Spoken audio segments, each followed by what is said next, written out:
Cheese. তাৰপিছতে পাম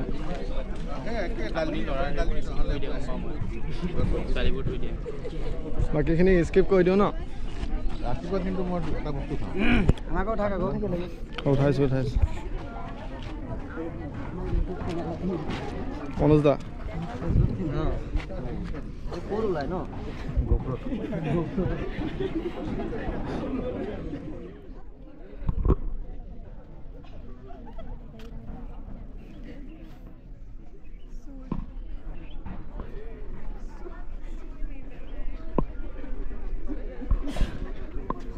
ভালেই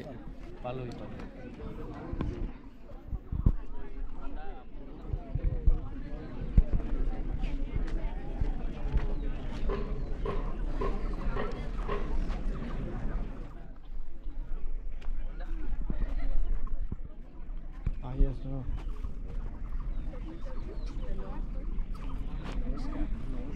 ষ্টুডেণ্ট আহিছে নে আজি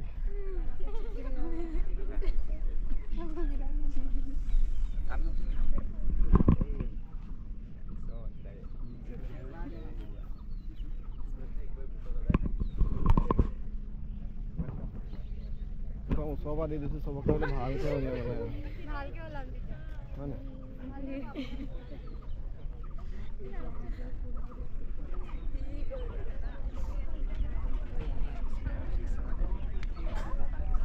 চবকে বোলে ভালকৈ উলিয়াব লাগে ধুনীয়াকৈ উলিয়াই দিছোঁ দেই অঁ হাঁহি দিয়া তোমালোকে ধুনীয়াকৈ হাঁহি দিয়া হাঁহি মেইন হাঁহিয়ে জীৱন সুন্দৰ কৰা বোলে চকুৰ পানীৰে নহয়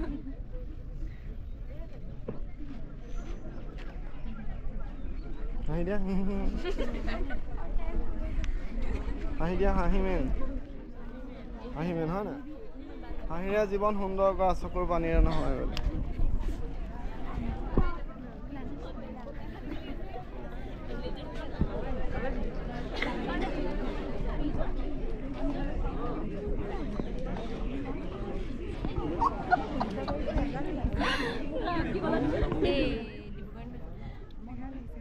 Ahimin.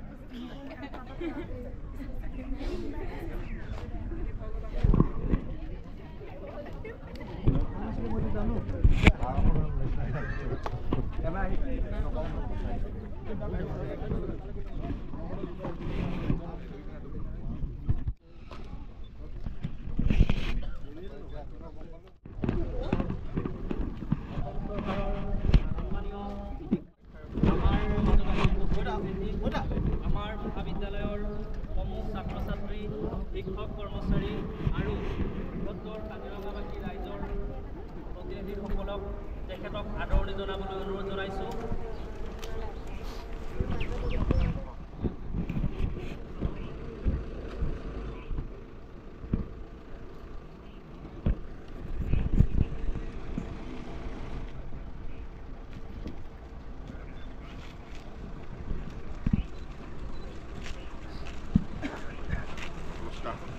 আমাৰ মহাবিদ্যালয়লৈ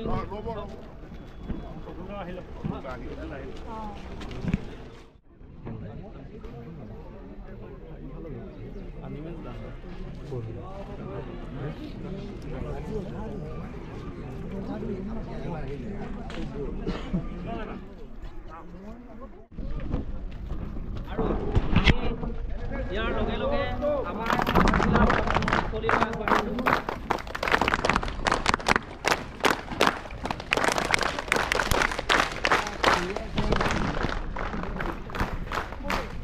চৰকাৰী আদৰ্শ মহাবিদ্যালয় কাজিৰঙাৰ মহাবিদ্যালয় ভৱনৰ আধাৰশিলা স্থাপন কৰিবলৈ আমাৰ মাজত উপস্থিত হৈছেহি অসম চৰকাৰৰ সন্মানীয় শিক্ষামন্ত্ৰী ডাক্তৰ ৰণোজ পেগু ডাঙৰীয়া আৰু বোকাখাট সমষ্টিৰ সন্মানীয় বিধায়ক তথা অসম চৰকাৰৰ কৃষি আৰু অন্যান্য বিভাগৰ সন্মানীয় মন্ত্ৰী শ্ৰীযুত অতুল বৰাদেৱ আমাৰ মাজত উপস্থিত আছে কাজিৰঙা অঞ্চলৰ বিশিষ্ট ব্যক্তিসকল লোক নিৰ্মাণ বিভাগৰ বিষয়াসকল সংবাদ কৰ্মীসকল সকলোকে মহাবিদ্যালয় ভৱনৰ আধাৰশিলা স্থাপনৰ এই অনুষ্ঠানটিত অংশগ্ৰহণ কৰিবলৈ বিনম্ৰতাৰে অনুৰোধ জনাইছোঁ আৰু আমাৰ মহাবিদ্যালয়ৰ ছাত্ৰ ছাত্ৰী সন্মানীয় মন্ত্ৰী মহোদয়ক সহযোগ কৰিবলৈ অনুৰোধ জনাইছোঁ।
ধন্যবাদ মন্ত্ৰী মহোদয়।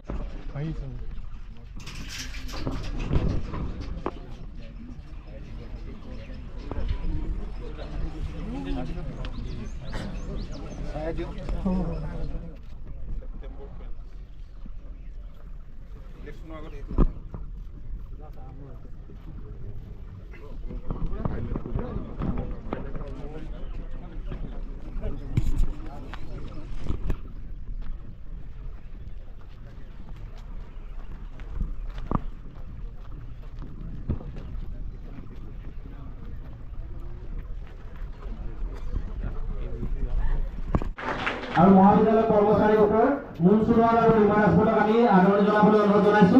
আৰু লগে লগে আমাৰ মহাবিদ্যালয়ৰ ভাৰপ্ৰাপ্ত উপাধ্যক্ষ ডক্টৰ অমিয় কুমাৰ দাস ছাৰক চমুকৈ তেখেতৰ আদৰণি ভাষণ প্ৰদান কৰিবলৈ অনুৰোধ জনাইছো।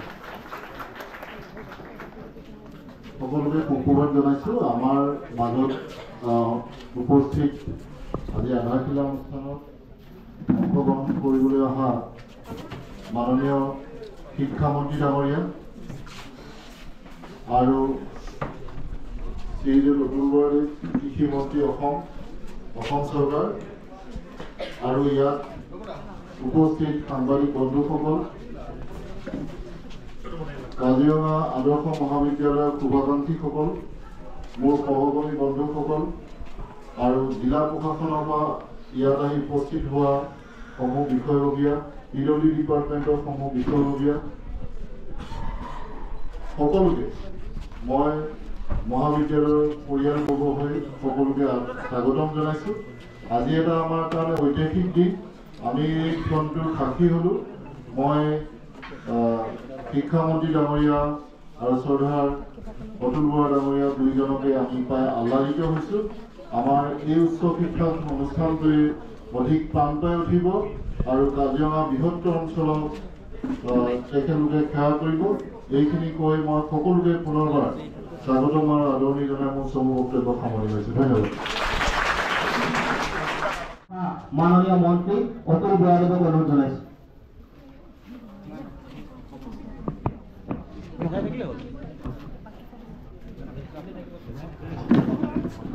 নমস্কাৰ।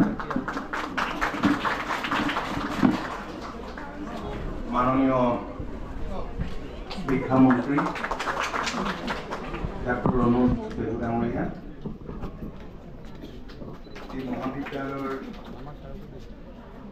ভাৰপ্ৰাপ্ত অধ্যক্ষ দাস ডাঙৰীয়া, উপাধ্যক্ষ সমন্বিতে শ্ৰদ্ধাৰ শিক্ষক শিক্ষয়িত্ৰীসকল, মহাবিদ্যালয় পৰিচালনা সমিতিৰ সন্মানীয় সদস্যসকল, মঞ্চত উপবিষ্ট বিশিষ্ট ব্যক্তি, লোক নিৰ্মাণ বিভাগৰ বিষয়া, ছাত্ৰ ছাত্ৰী, আমাৰ স্থানীয় বিদ্যালয়ৰ প্ৰধান শিক্ষককে লৈ শিক্ষক শিক্ষয়িত্ৰী আৰু স্থানীয় ৰাইজ, মই পোনপ্ৰথমেই মাননীয় শিক্ষামন্ত্ৰী ডক্টৰ অনুজ পেগু ডাঙৰীয়াক আজিৰ এই কাৰ্যসূচীত উপস্থিত থাকি আধাৰশিলা স্থাপন কৰাৰ বাবে মই আন্তৰিক ধন্যবাদ আৰু কৃতজ্ঞতা জনাইছোঁ। আজিৰ দিনটোতে তেখেতৰ আৰু এটা কাৰ্যসূচী আছে বোকাখাটত JDSC কলেজত। তাতে আমি দুয়োগৰাকী যাম। তাৰপিছত ভাড়াৰাজত এটা প্ৰগ্ৰেম আছে আৰু সেইবাবে অলপ সোনকালে এই প্ৰগ্ৰেমটো কৰিবৰ কাৰণে তেখেতে আমাক কৈছিল আৰু আপোনালোকেও মই দেখিছোঁ যে পুৱাই আহি ইয়াত সকলো উপস্থিত আছে। এই স্থানত এখন মহাবিদ্যালয়ৰ প্ৰয়োজনীয়তাই বৃহৎ অঞ্চলটোৰ ৰাইজে অনুভৱ কৰি আছিল বাবেই তেনে কিছু শিক্ষানুৰাগী ব্যক্তিৰ প্ৰচেষ্টাত ইয়াত এটা সময়ত বীজ ৰোপণ কৰিছিল আৰু খুব কম সংখ্যক ছাত্ৰ ছাত্ৰী লৈ এই মহাবিদ্যালয়খন আৰম্ভ কৰিছিল। গতিকে তাত কলিয়াবৰৰ পৰা এইফালে কোনো কলেজ নাই, JDSC কলেজ আছে। বৃহত্তৰ এলেকাটোত এই মহাবিদ্যালয়খন যদি কিবা কৰিব পৰা যায় ভাল হ'ব। তেতিয়াহ'লে যে আমাৰ যি ক্ৰাইটেৰিয়া সেইমতে আমি সেই ব্যৱস্থা কৰিবলৈ অসুবিধা হ'ব। গতিকে এখন গভৰ্ণমেণ্ট মডেল কৰি আমি কথামতে কাম সেইমতে কাম হ'ল। আমি তেখেতক বহুত বহুত ধন্যবাদ আৰু কৃতজ্ঞতা জনাইছোঁ তেখেতৰ এই উদ্যোগৰ বাবে। আৰু মাননীয় শিক্ষামন্ত্ৰীগৰাকীৰ ঘৰ ইয়াত তেখেতে সদায় নিজৰ সমষ্টিৰ লগতে এই অঞ্চলৰ উন্নয়নৰ কথা সম্পৰ্কে তেখেত খুব সজাগ আৰু সচেতন। গতিকে আমি আশা ৰাখিছোঁ যে আজি যিখিনি দিছে চৰকাৰৰ পৰা যিখিনি আমি পাইছোঁ সেইখিনি হয় আজিৰ সময়ত যথেষ্ট। কিন্তু আমাৰ এই মহাবিদ্যালয়খনক লৈ বহুত কিবা কৰাৰ ইচ্ছা আছে। কাৰণ আপোনালোকে দেখিছে আজি কেইদিনমানৰ আগতে এডভান্টেজ আছাম 2.0 হৈ গৈছে, পৰহি সমাপ্ত হৈছে, এতিয়াও প্ৰদৰ্শনীবিলাক চলি আছে।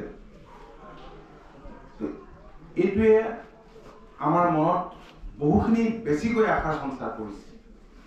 দেশী বিদেশী বহু ইনভেষ্টৰ্ছ আহিছে। মাননীয় মুখ্যমন্ত্ৰীৰ নিৰ্দেশ মতে external affairs minister Jaishankar Reddy ডাঙৰীয়াৰ লগত যি 45খন দেশৰ কিছু দেশ 71খনতকৈ বেছি দেশৰ ৰাষ্ট্ৰত ওলাইছে, বাকীবিলাক কোনে কোনে গুৱাহাটীলৈ গৈছিল, কিন্তু 45খন দেশৰ ৰাষ্ট্ৰত ইয়ালৈ আহিছে।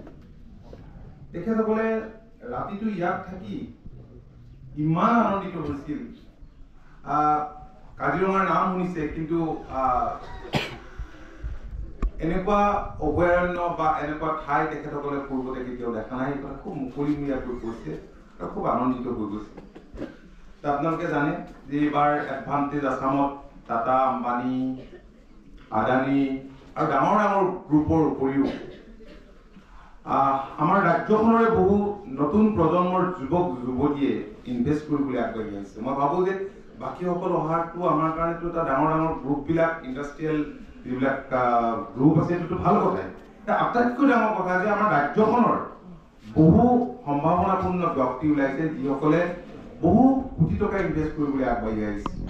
এইটো আমাৰ কাৰণে মই ভাবোঁ যে অত্যন্ত আনন্দৰ কথা, গৌৰৱৰ কথা। গতিকে মই দীঘলীয়া নকৰোঁ, বহুতকেইটা প্ৰগ্ৰেম আছে। জ্ঞানৰ মুকুতা বিলাবলৈ এই যি শিক্ষানুষ্ঠান ইয়াত গঢ় দিয়াৰ এই অঞ্চলৰ বিশেষ কিছু ব্যক্তিয়ে হেম বৰা ডাঙৰীয়াৰ নামটো মই ল'বই লাগিব আৰু বহুকেইগৰাকী ব্যক্তি যিসকল মডেল কলেজ হোৱাৰ পিছত ইয়াৰ পৰা আঁতৰি যাবলগীয়া হ'ল, মই সকলোকে আজিৰ দিনটোত মই শ্ৰদ্ধাৰে মৰিছোঁ। আৰু যিসকলে ইয়াত নিযুক্তি পাইছে বৰ্তমান বিভিন্ন বিভাগত, মই জানো যে তেখেতসকলৰ কেৰিয়াৰ যথেষ্ট ভাল ভাল শিক্ষানুষ্ঠানৰ পৰা ডিগ্ৰী লৈছে, স্নাতকোত্তৰ ডিগ্ৰী লৈছে, PhD লৈছে।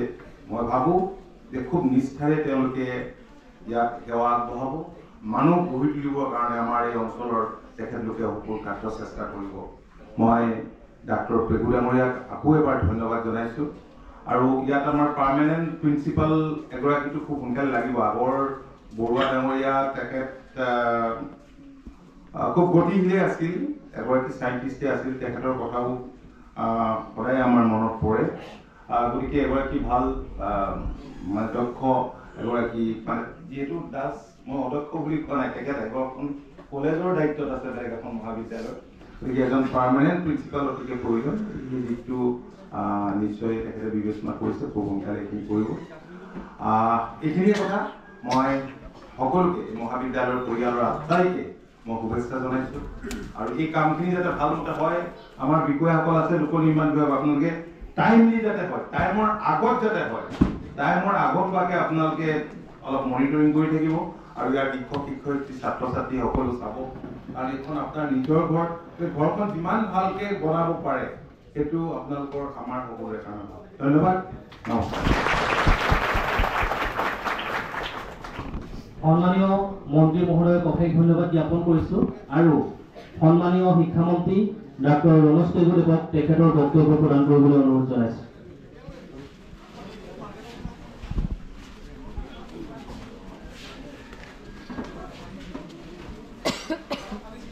মাননীয়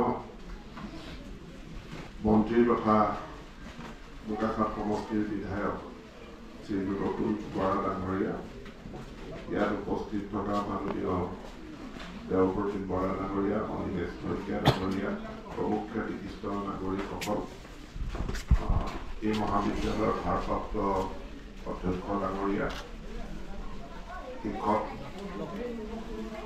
আৰু প্ৰিয় ছাত্ৰ ছাত্ৰীসকল, আপোনালোক সকলোকে মোৰ ফালৰ পৰা নমস্কাৰ। মই কাপ্তানী বিভাগৰ অভিযান বাস্কৰকো নমস্কাৰ।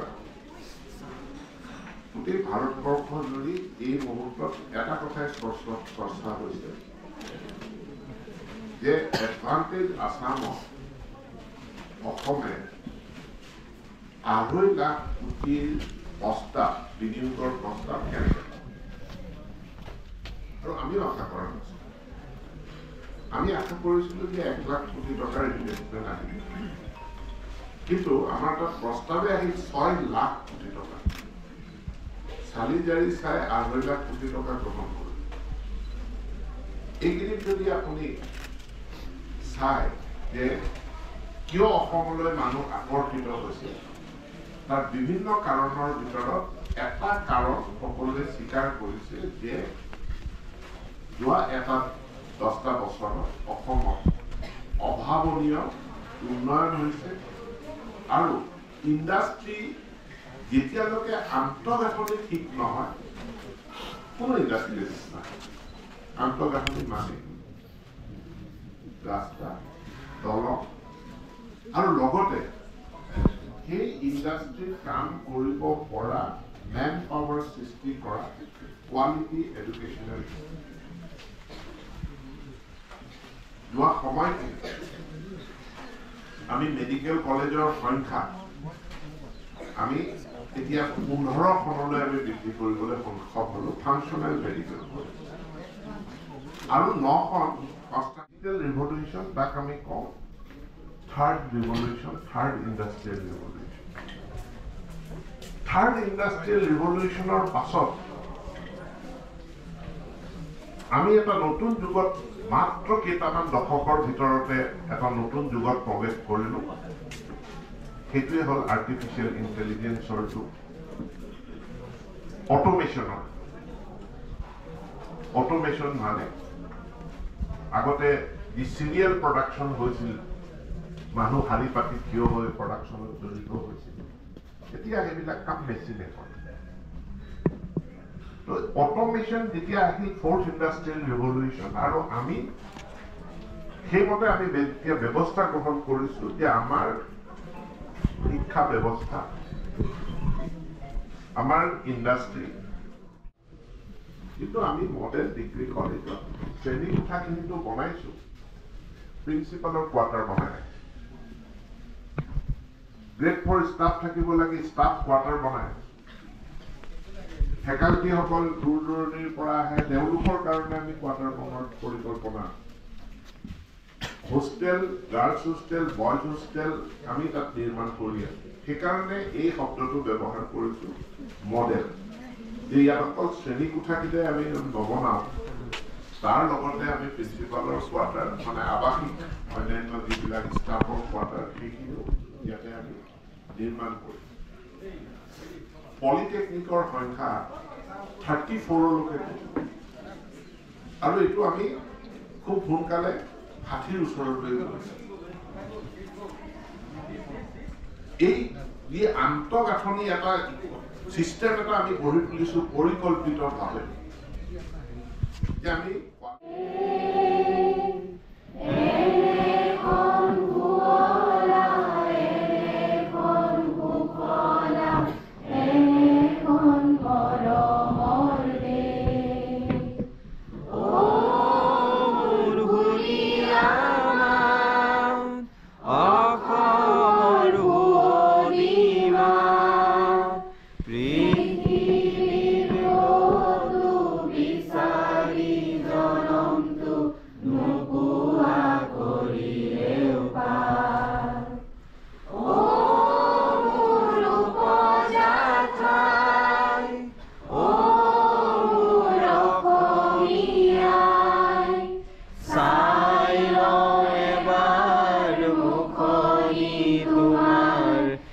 বামুৰ কলোৱা নাম।